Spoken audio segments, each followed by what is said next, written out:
Hello, कैसे हैं आप सभी। आई होप आप सभी बहुत अच्छे होंगे। मैं आप सभी का एक बार फिर से स्वागत करता हूं आपके YouTube channel basics of Dheeraj sir पे। जी हाँ, जो भी आपको पेपर्स दिए गए, जो भी इंपॉर्टेंट क्वेश्चंस दिए गए, आप लोगों को बहुत सारे क्वेश्चंस उसमें से आए। इवन मैथ्स के पेपर में बच्चों ने बहुत खुश होकर के बोला कि सर नहीं, बहुत अच्छा पेपर गया हमारा। बड़े क्वेश्चंस तो जो आपने दिया एज इट इज आए हैं। और जो आप पहली बार जुड़े हैं तो इससे पहले कि मेरे वीडियोस चेक करें और पेपर आपके हाथ में हैं तो शायद आपको पता चल जाएगा कि मैंने किस लेवल का पेपर दिया था। और अब बात आती है आपके एसएसटी की। जी हाँ, सामाजिक विज्ञान का आज मैं आपके लिए पेपर लेके आया हूँ। मोस्ट इंपॉर्टेंट क्वेश्चन जो कि लगभग ये आपके 70 to 80%, 70 से 80% पेपर आपका इसी में से आने वाला है। लेकिन मैं आप सभी को फिर से एक बार बता दूं कि अगर अभी तक आप लोगों ने अपने इस चैनल को लाइक और सब्सक्राइब नहीं किया है तो जरूर कर लें, क्योंकि ये चैनल ना केवल आपको 8th 10th मतलब बोर्ड एग्जामिनेशन बल्कि आपके कॉलेज लेवल तक की चीज़ें हम यहाँ से आपको प्रोवाइड कराते रहेंगे टाइम टू टाइम।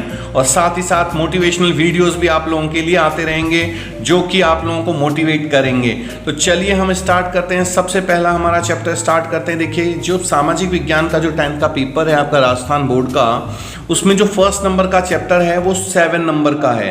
तो इसमें से एक बड़ा क्वेश्चन जरूर आएगा, ये आप सभी ध्यान रखें। और इसमें से जो टॉपिक्स आपके इंपॉर्टेंट हैं उसमें हम आते हैं। देखिए, सबसे पहला है जुस्पे मैज़नी। ये जो जुस्पे मैज़नी है ये अच्छे से, अच्छा ये जो टॉपिक है इसका मतलब इससे रिलेटेड आपको बहुत अच्छे से पढ़ना है। ध्यान रखिए, इसमें से वेरी शॉर्ट क्वेश्चंस बनेंगे, मतलब छोटे क्वेश्चंस बनेंगे और बड़े क्वेश्चंस भी बनेंगे।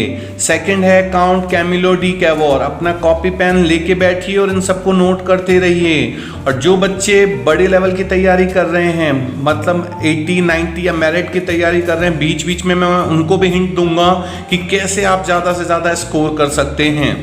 थर्ड पॉइंट है इसका the Greek war of independence, मतलब यूनानी स्वतंत्रता युद्ध।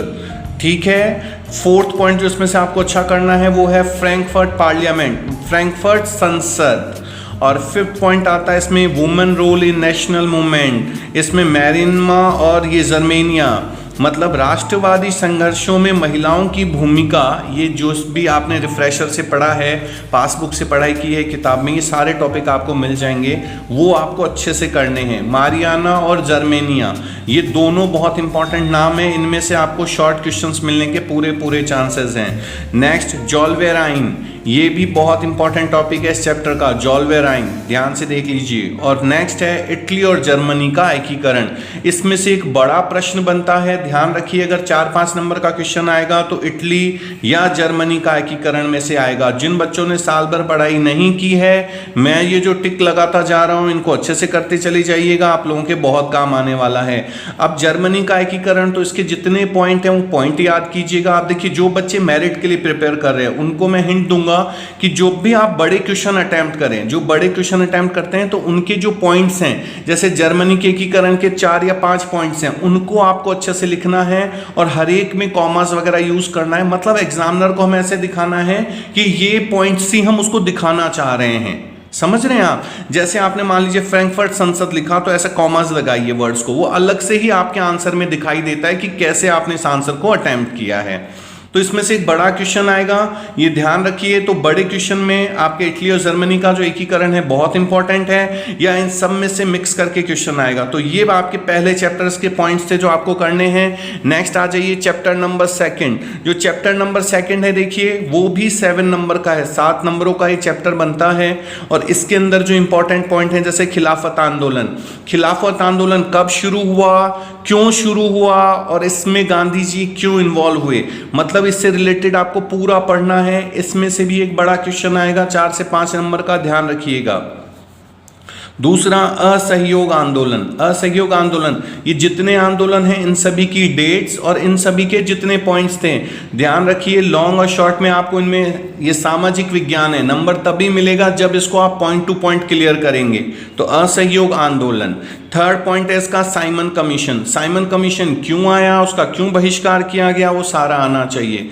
नमक यात्रा, गांधी जी ने जो नमक यात्रा की थी, सॉल्ट मार्च किया था, क्या रीजन था उसका सॉल्ट मार्च का, वो आपको पता होना चाहिए। सभी ने अविज्ञा आंदोलन, जिन बच्चों ने पूरा साल नहीं पढ़ा है मैंने टिक कर दिया, आप समझ लीजिएगा, जो मैं टिक कर रहा हूं उनको अच्छे से करना है। सभी ने अविज्ञा आंदोलन, जैसे किसानों का क्या रोल था इसमें, अमीर किसानों का क्या रोल था, इससे रिलेटेड जितने पॉइंट्स हैं वो सारे करने हैं आपको। सविनय अवज्ञा आंदोलन, इसके बाद जलियांवाला बाग हत्याकांड, इस पे शॉर्ट क्वेश्चन बनेगा। पूना पैक्ट, इस पे भी शॉर्ट क्वेश्चन बनेगा। और अवध किसान आंदोलन, ये तीनों आपके शॉर्ट क्वेश्चंस के लिए हैं। अच्छा, इसमें से जब बड़ा क्वेश्चन पूछा जाएगा तो वो ऐसे पूछा जा सकता है कि गांधी जी का क्या योगदान था असहयोग आंदोलन में, या गांधी जी ने जो नमक यात्रा करी उसको आप ब्रीफली समझाइए, मतलब विस्तार पूर्वक समझाइए। तो इसीलिए ये जो पॉइंट्स हैं ये चैप्टर सेकंड के आपको अच्छे से करने हैं। चैप्टर फर्स्ट और सेकंड ये दोनों आपके 7-7 नंबर के चैप्टर हैं। अब आ जाइए इतिहास में चैप्टर नंबर 3। चैप्टर नंबर 3 देखिए, ये है आपके 6 अंकों का चैप्टर है ये। और ये जो 6 अंकों का चैप्टर है इसमें आपके जो पॉइंट्स हैं वो देखिए, सबसे पहले है सिल्क रूट और व्यापार। फिर वही जिन बच्चों ने नहीं पढ़ा मैंने टिक कर दिया है, समझ लीजिएगा, बहुत इंपॉर्टेंट पॉइंट है ये। सिल्क रूट और व्यापार ये बहुत इंपॉर्टेंट है, ये आने के पूरे चांसेस हैं। भारतीय व्यापार और उपनिवेशवाद, इनसे संबंधित आपको शॉर्ट क्वेश्चन, मतलब 3 नंबर के आसपास का आपको क्वेश्चन मिल सकता है। भारतीय व्यापार और उपनिवेशवाद, प्रथम व द्वितीय विश्व युद्ध के प्रभाव, भारत में क्या क्या प्रभाव पड़े और विश्व स्तर पर इसके क्या प्रभाव रहे, ये दोनों ही आपको करने हैं। नेक्स्ट, ब्रेटन वुड्स सम्मेलन, ये ब्रेटन वुड्स सम्मेलन क्या था, क्यों हुआ, ये आना चाहिए आपको। कॉर्न लॉ क्या है ये भी आपको पता होना चाहिए। MNC कंपनियां, बहुराष्ट्रीय कंपनियां और उनके क्या क्या काम हैं और उनका कैसे कैसे इफेक्ट आता है, प्रभाव क्या आता है, वो भी आपको आना चाहिए। जिन बच्चों ने पूरे साल अच्छे से पढ़ाई नहीं की है वो देखिए, वो इन पॉइंट्स को आपको जो भी आपके पास है उसमें से उनको पढ़ लेना है। लेकिन जो बच्चे मेरिट के लिए 90+ के लिए सोच रहे हैं, इनमें से देखिए जो वेरी शॉर्ट क्वेश्चंस होते हैं, जो भी आप पासबुक यूज़ कर रहे हैं उसमें देखिए छोटे छोटे एक लाइन वाले, क्योंकि आपका 40% जो पेपर है वो वेरी शॉर्ट और एक नंबर वाले जो छोटे क्वेश्चन होते हैं उनमें से आएंगे, तो वो आपको अच्छे से करने हैं। और ये जैसे MNC कंपनी है, इनसे रिलेटेड जितने भी हैं उनको आप तैयार कीजिए, क्योंकि देखिए जब आप छोटे छोटे क्वेश्चंस में अच्छे से प्रिपेयर करेंगे, लॉन्ग अच्छे से होंगे, तो ही आपके मार्क्स आएंगे, है ना। नेक्स्ट देखिए, इसमें G77 समूह, ये भी बहुत इंपॉर्टेंट पॉइंट है इसका। फिर आर्थिक महामंदी, ये जो विश्व युद्ध हुए थे उसके बाद जो आर्थिक महामंदी आई थी, मतलब मार्केट खत्म हो गया था पूरे वर्ल्ड का, उसका क्या कारण रहा, क्या क्या रही चीजें, वो सारा पॉइंट आपको मिल जाएगा। और एक हेनरी फोर्ड, इसमें से एक हेनरी फोर्ड भी बहुत इंपॉर्टेंट है। तो ये आपका इतिहास के सारे पॉइंट्स थे। इतिहास के बाद अब देखिए हम आते हैं भूगोल में, मतलब ज्योग्राफी आपकी क्या क्या कह रही है। ज्योग्राफी में देखिए मोस्ट प्रोबेबली जो चैप्टर हैं वो 4-4 नंबर के हैं, तो मैं आपको यही सजेशन दूंगा, ये जितने पॉइंट्स हैं इनके आप छोटे क्वेश्चन कर जाइए। जिन बच्चों ने साल भर नहीं पढ़ा, छोटे क्वेश्चन कर जाइए। और जो बच्चे बड़े नंबरों के लिए सोच रहे हैं वो छोटे क्वेश्चन के साथ साथ ये जो मैं पॉइंट्स दे रहा हूं उनको डिटेल में अच्छे से पढ़ के जाइएगा। इसके देखिए फर्स्ट में संसाधन, जैव और अजैव, ठीक है, जैव संसाधन अजैव संसाधन, मैंने संसाधन लिख लिया, इसे बार बार नहीं लिख रहा हूं। नवीकरणीय योग्य और राष्ट्रीय संसाधन, ये 4 पॉइंट हैं जिनमें से एक नंबर के क्वेश्चंस आपके बन सकते हैं या 2 नंबर्स के। फिर संसाधन नियोजन क्या होता है और इसकी क्यों जरूरत पड़ी है। फिर संसाधन का संरक्षण क्यों आवश्यक है, ये भी आपको आना चाहिए। फिर मृदा, ये जिन बच्चों ने पूरे साल नहीं पढ़ा देखिए मैंने टिक कर दिया है, इसमें से जलोढ़, काली, लेटेराइट और मरुस्थलीय, ये चारों बहुत इंपॉर्टेंट है, इनमें से एक आएगा आपका 2 नंबर का प्रश्न, ये आप ध्यान रखिएगा। फिर मृदा अपरदन क्या होता है और मृदा संरक्षण क्या है, कि मृदा अपरदन मिट्टी जो हट जाती है ना उसका क्या क्या कारण हो सकते हैं और कैसे हम मिट्टी को बचा सकते हैं। ये आपके चैप्टर फर्स्ट के पार्ट हो गए। सेकंड वाले आ जाइए अब, ये भी देखिए 4 नंबरों का चैप्टर है। इसमें आपको जातियां, जैसे संकटग्रस्त जातियां कौन सी हैं, सुबेद जातियां कौन सी हैं, दुर्लभ कौन सी हैं, लुप्त प्राय जातियां कौन सी हैं, टिक कर दिया है। वह 1 या 2 नंबर का प्रश्न आएगा, ध्यान रख लीजिएगा। बाघ परियोजना कहाँ कहाँ चलाई जा रही हैं, टाइगर प्रोजेक्ट्स कौन कौन से चल रहे हैं हमारे, वो सारे आपको पता होने चाहिए। और जैव संसाधन क्या होते हैं और उनके प्रकार कौन कौन से हैं, ये आपको आना चाहिए इस चैप्टर से रिलेटेड। और जिन बच्चों ने नहीं पढ़ा है फिर वही वो सिर्फ इनके जो छोटे वाले क्वेश्चंस हैं वेरी शॉर्ट वो कर लीजिएगा और ये टॉपिक ढूंढ लीजिएगा उनमें से।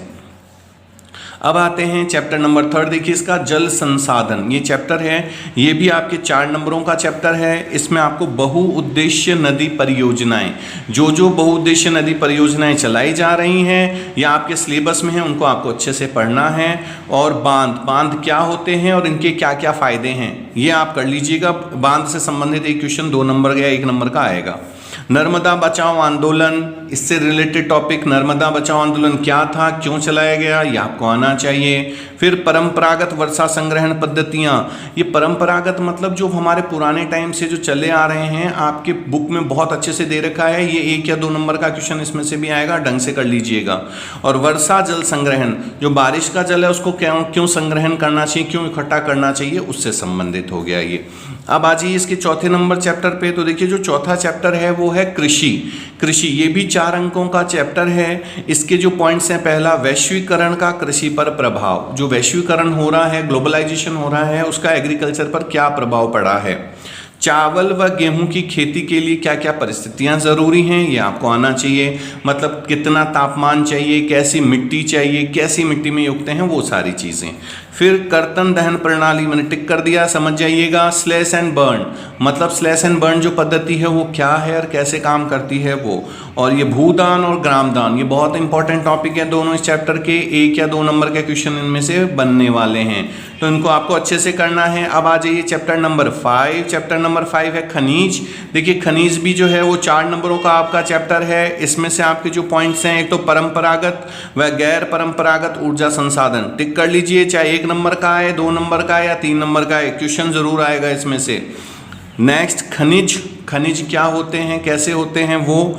कोयला और सौर ऊर्जा, ये दोनों पॉइंट्स भी बहुत इंपॉर्टेंट हैं इसमें। और खनिज में देखिए धात्विक और अधात्विक, ये जो धात्विक और अधात्विक खनिज हैं वह उनके प्रकार हैं, ये भी आपको पूरी तरह से आने चाहिए। तो ये बात हो गई ज्योग्राफी यानी भूगोल की। अब हम आते हैं पॉलिटिक्स मतलब राजनीति विज्ञान में। राजनीति विज्ञान के जो चैप्टर हैं, देखिए उसमें सबसे पहला जो चैप्टर है वो है आपका 4 नंबरों का चैप्टर है, जिसमें पहला पॉइंट जो आपका इंपॉर्टेंट है चैप्टर फर्स्ट में, सत्ता की साझेदारी।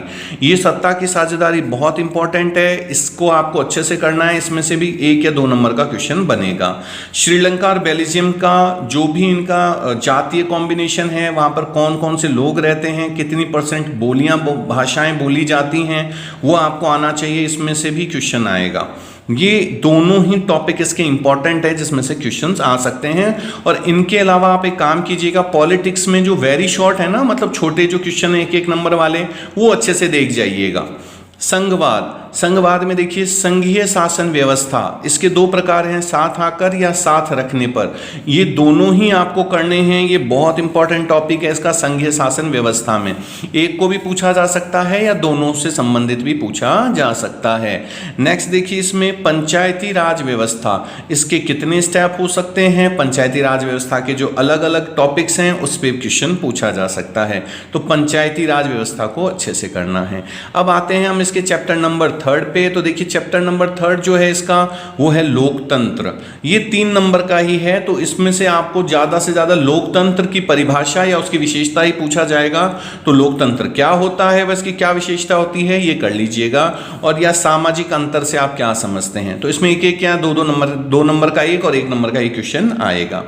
तो इसमें से आप सिर्फ 1-1 नंबर वाले क्वेश्चन अच्छे से कर जाइएगा। और ये 2 टॉपिक अच्छे हैं, लोकतंत्र व उसकी विशेषताएं और सामाजिक अंतर। अब आते हैं चैप्टर नंबर 4 जो जाति और धर्म को दिखाता है। जाति धर्म वाला जो चैप्टर है, इसमें सांप्रदायिकता क्या है, इसकी परिभाषा आनी चाहिए और इससे संबंधित जो शॉर्ट क्वेश्चंस हैं वो आपको आने चाहिए। फिर दूसरा है धर्मनिरपेक्ष। धर्मनिरपेक्षता से आप क्या समझते हैं और इसको कैसे यूज किया जा रहा है समाज में। फिर लैंगिक असमानता, ये भी टॉपिक है इसका। और भारतीय राजनीति में जाति की भूमिका। भाई भारतीय समाज में जो हमारी राजनीति है, जाति की कैसे भूमिका, इसमें आपको शॉर्ट क्वेश्चन मिल जाएगा, आराम से देखिएगा। और जिन बच्चों ने पूरे साल नहीं पढ़ा, इन दोनों को पढ़ जाइएगा। सांप्रदायिकता से क्या समझते हैं और धर्मनिरपेक्षता से आप क्या समझते हैं। अब आते हैं इसके चैप्टर नंबर 5 जन संघर्ष। ये देखिए ये जो जन संघर्ष है, ये जो चैप्टर है इसका, ये भी 4 नंबरों का चैप्टर है, 4 अंक का होगा। ये रहा जन संघर्ष। इसमें आपको एक तो दबाव समूह, प्रेशर ग्रुप्स जो होते हैं वो क्या होते हैं, प्रेशर ग्रुप्स ये पता होना चाहिए आपको। प्रेशर ग्रुप्स बहुत इंपॉर्टेंट है इसका, जिन बच्चों ने पूरे साल नहीं पढ़ा, देखिए मैंने टिक कर दिया है। दूसरा सूचना का अधिकार, 1 नंबर का क्वेश्चन बनता है पूरा, तो अच्छे से करना है सूचना का अधिकार। फिर लोक कल्याणकारी समूह, कौन कौन से ऐसे लोक कल्याणकारी समूह हैं जिनके बारे में इसमें बताया गया है, वो आपको आना चाहिए। और नेपाल का जन आंदोलन, मैं फिर कह रहा हूँ ये जो आपका राजनीति विज्ञान है इसमें जो वेरी शॉर्ट दे रखे हैं वो अच्छे से पढ़ जाइएगा, और ये जो टॉपिक्स हैं ये देख जाइएगा, इससे बाहर कोई प्रश्न नहीं आने वाला। इसके लॉन्ग वगैरह में मत जाइएगा, फालतू में परेशान होंगे आप। लॉन्ग मतलब जो इसके निबंधात्मक प्रश्न हैं उनमें कुछ नहीं है, बस इनके जो शॉर्ट हैं वो, और ये जो टॉपिक मैं टिक करा रहा हूँ इसमें से क्वेश्चंस आप कर लीजिएगा। अब नेक्स्ट आते हैं हमारे अर्थशास्त्र इकोनॉमिक्स वाले। ये चैप्टर देखिए 5-5 नंबर के चैप्टर हैं, तो इनमें से भी 4 नंबर का एक क्वेश्चन मिल सकता है, या आपको 1-1 नंबर के क्वेश्चन और 3 नंबर वाले क्वेश्चन मिल सकते हैं। तो कौन कौन से टॉपिक आपको पढ़ के जाना है वो देखिए। राष्ट्रीय विकास, राष्ट्रीय विकास को बहुत अच्छे से पढ़ना है आपको। फिर धारणीय विकास, ये विकास के ही कोई टाइप है, धारणीय विकास, इसको भी अच्छे से देखना है आपको। HDI मानवीय विकास सूचकांक, ये दोनों ही टॉपिक बहुत इंपॉर्टेंट है। HDI मानवीय विकास सूचकांक क्या होता है और कैसे काम करता है वो आपको आना चाहिए। आर्थिक विकास और स्वास्थ्य सुविधाएं, जैसे जैसे आर्थिक विकास होता है तो स्वास्थ्य सुविधाओं पर इसका क्या प्रभाव पड़ता है ये आपको पता होना चाहिए। फिर आर्थिक विकास, आर्थिक विकास से आप क्या समझते हैं, कैसे आर्थिक विकास होगा, वो सारा टॉपिक आपको आना चाहिए। फिर सार्वजनिक सुविधाएं, सार्वजनिक सुविधाएं मतलब जो लोगों को मिलनी चाहिए, पानी है, बिजली है, वो सारा इसमें आ जाएगा। फिर साक्षरता दर और मृत्यु दर, इनमें देखिए 1 नंबर का क्वेश्चन बनता है, तो इसको आपको अच्छे से करना है। तो ये तो हो गया हमारा चैप्टर नंबर 1। अब हम आते देखिए चैप्टर नंबर 2 में। चैप्टर नंबर 2 क्या कह रहा है वो देखिए, भारतीय अर्थव्यवस्था। ये चैप्टर नंबर 2 है, भारतीय अर्थव्यवस्था। जिन बच्चों ने नहीं पढ़ा पूरे साल, ये लीजिए टिक हो गया है जी। प्राथमिक, द्वितीयक और तृतीयक क्षेत्र, चाहे 2 नंबर का आए, 3 नंबर का आए, 4 नंबर का आए, इसमें से जरूर क्वेश्चन आएगा।